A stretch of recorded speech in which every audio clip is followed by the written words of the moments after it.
नमस्कार मंडळी, तुमचं माझ्या यूट्यूब चॅनलमध्ये स्वागत आहे। तर आज सुट्टीचा दिवस होता, सगळेच घरात होते। मग काय सुरमई घेऊन आले आणि मग नवऱ्याला बोलले व्यवस्थित साफ करून दे।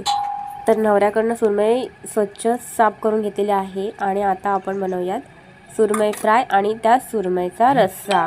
एका प्लेटमध्ये एका ताटामध्ये सुरमईचे पीस घेतलेले आहे। त्याच्यामध्ये कोकमाचं पाणी, कोकम भिजायला घालून ठेवलीच होती, कोकमाचं पाणी आणि लिंबू सुद्धा पिळून घेतलेला आहे मी।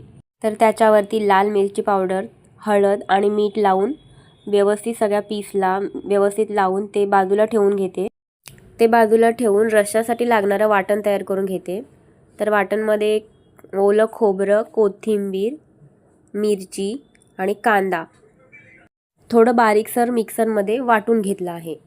रश्श्याच्या फोडणीसाठी लसूण, कांदा परतून घेतला आहे। थोडंसं लाल मिरची पावडर आणि हळदसुद्धा टाकले आहे कलर येण्यासाठी, कारण मिरची वाटणामध्ये टाकलेली आहे।